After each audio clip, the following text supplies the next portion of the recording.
Bismillahirrahmanirrahim. Assalamualaikum warahmatullahi wabarakatuh. Waalaikumsalam warahmatullahi wabarakatuh.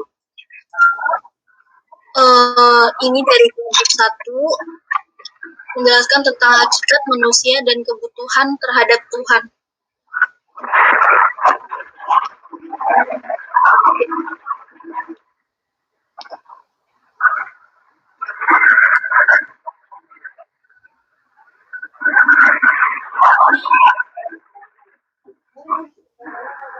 Yang kelompok 1 itu anggotanya ada Kartines Safira, Augusta Kardeov, Vanessa Slavina, Haizis Denta.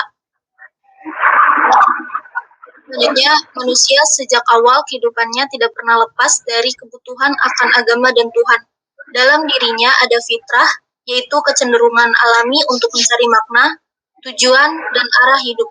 Ketika menghadapi keterbatasan, penderitaan, atau kehilangan, manusia menyadari adanya kekuatan yang lebih besar dari dirinya. Inilah agama hadir, memberikan pedoman moral, tuntutan hidup, serta ketenangan batin. Terdapat di Quran surat Az-Zariyat ayat 56, yang artinya, dan aku tidak menciptakan jin dan manusia melainkan supaya mereka menyembahku.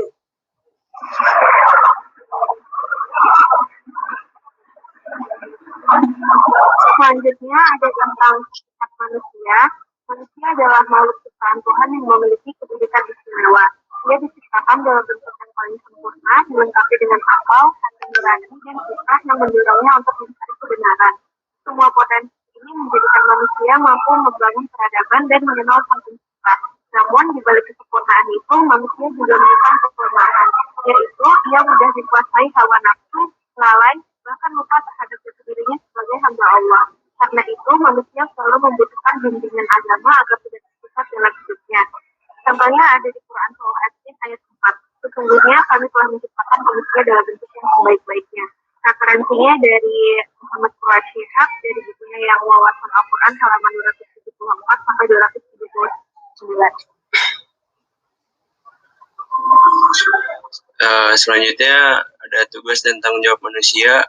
Manusia memiliki dua peran utama di muka bumi sebagai hamba atau abd dan sebagai khalifah. Sebagai hamba, manusia dituntut untuk beribadah dan tunduk kepada Allah. Sebagai khalifah, manusia diberi amanah untuk menjaga, mengelola, dan memakrumkan bumi. Tanggung jawab ini juga mencakup relasi sosial, menjaga keadilan, menegakkan kebenaran, dan hidup damai dengan sesama. Terdapat di Quran surat Al-Mudatsir ayat 38 yang isinya setiap jiwa bertanggung jawab atas siapa yang telah diperbuatnya.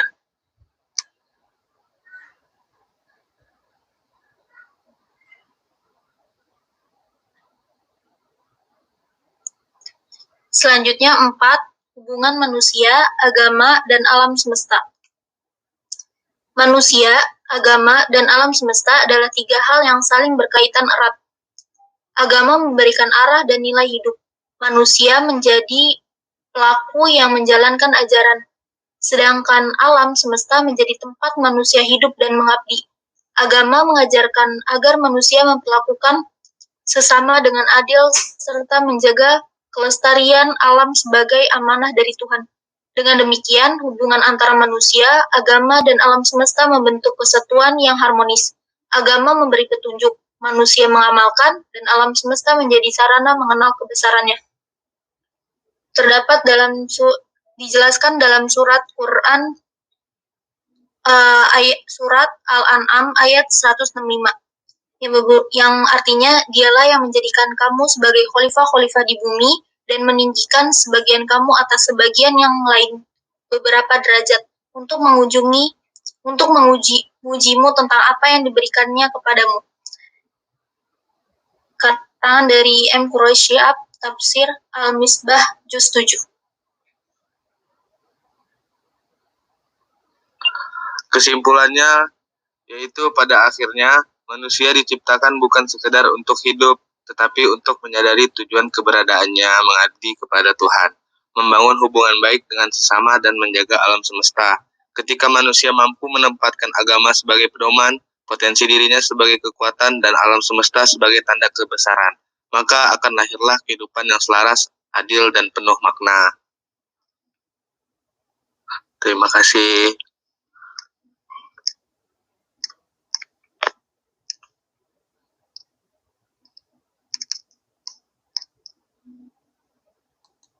Silakan langsung dibuka pertanyaan.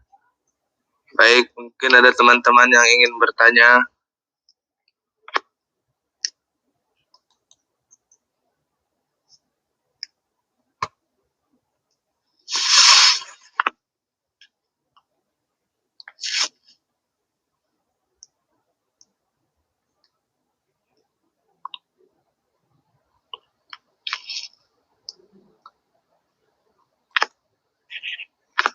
Sambil menunggu boleh slide kelompok 2 tampil.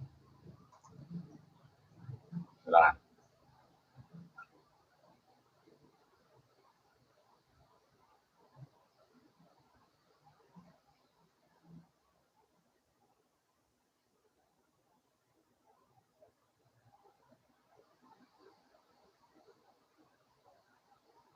Silakan ditampilkan. Iya Pak, sebentar Pak.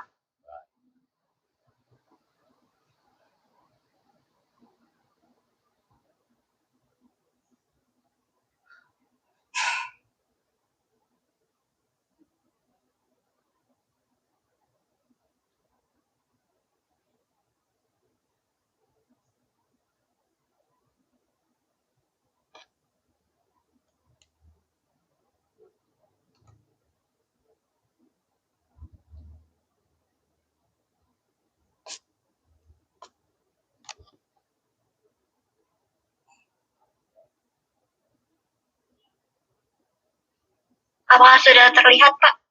Ya, jelas. Alhamdulillah. Silakan. Dilanjutkan. Sambil nanti pertanyaan di akhir nggak apa-apa. Silakan. Ya, Assalamualaikum warahmatullahi wabarakatuh. Waalaikumsalam warahmatullahi wabarakatuh. Kami kelompok 2 akan mempresentasikan materi yang berjudul Hakikat Tuhan menurut Ajaran Islam.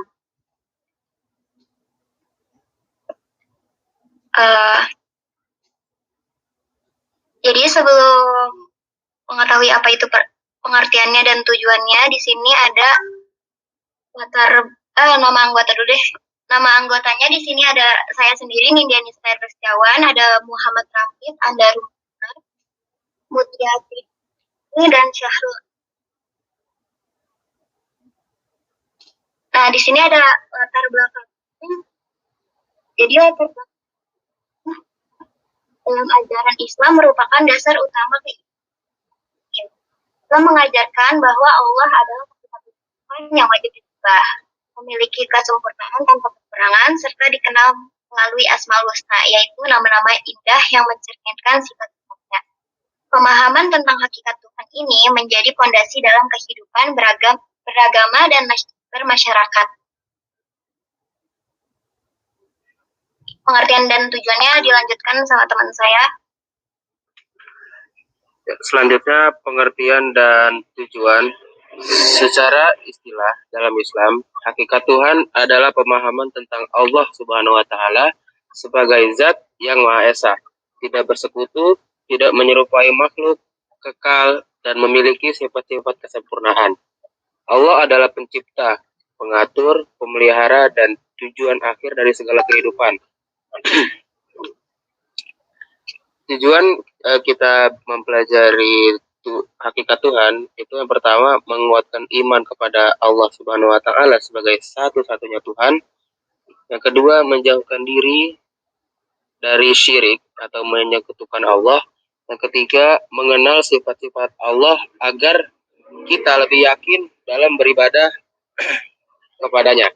Yang keempat itu membimbing manusia untuk selalu bersyukur, tawakal, dan taat kepada Allah Subhanahu wa Ta'ala. Yang kelima, menjadikan Allah Subhanahu wa Ta'ala sebagai tujuan hidup, tempat bergantung, dan tempat kembali. Yang terakhir, meningkatkan akhlak karena sadar bahwa hidup selalu dalam pengawasan Allah Subhanahu wa Ta'ala.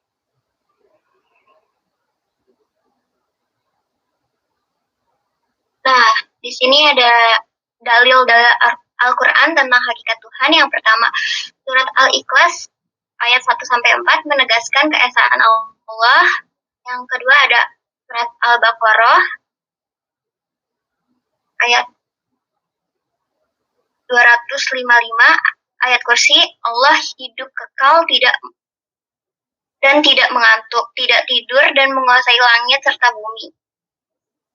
Yang ketiga ada surat At-Toha ayat 20, sesungguhnya aku adalah Allah, tiada Tuhan selain Allah, maka sembahlah aku.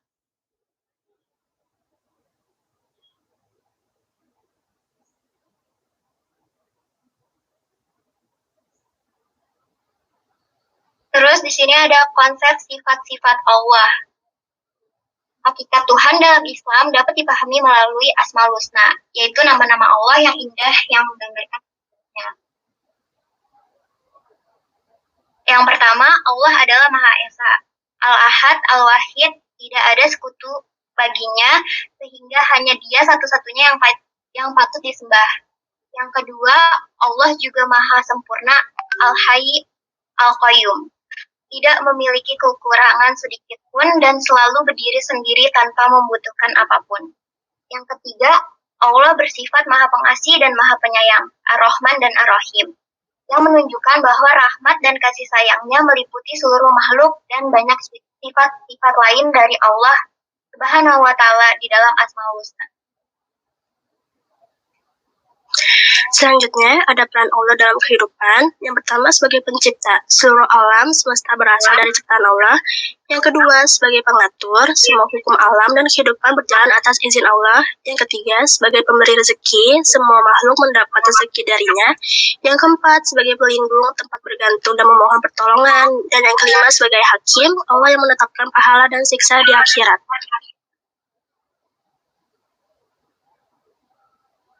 Oke, selanjutnya ada hikmah memahami hakikat Tuhan. Yang pertama, hati menjadi tenang dan bahagia. Contohnya, menerima ketentuan Allah dan hidup tentram, damai, lurus di jalan.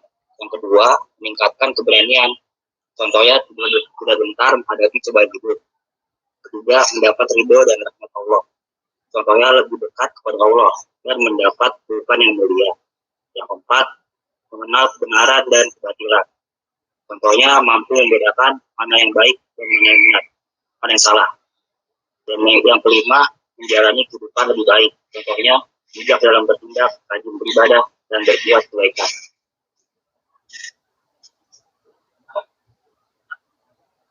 Kesimpulan dari presentasi tadi, yang pertama, Tuhan dalam Islam adalah Allah SWT yang Maha Esa. Allah memiliki sifat-sifat kesempurnaan dan tidak menyerupai makhluk. Dalil-dalil Al-Quran menjelaskan keesaan Allah, mengenal Allah melalui Asmaul Husna dan menambah iman kepada Allah adalah fondasi utama dalam ajaran Islam.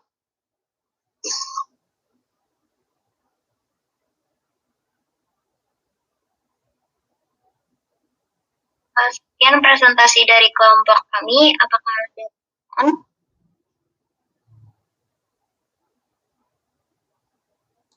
Silakan, boleh ke kelompok 1 atau kelompok 2. Bebas.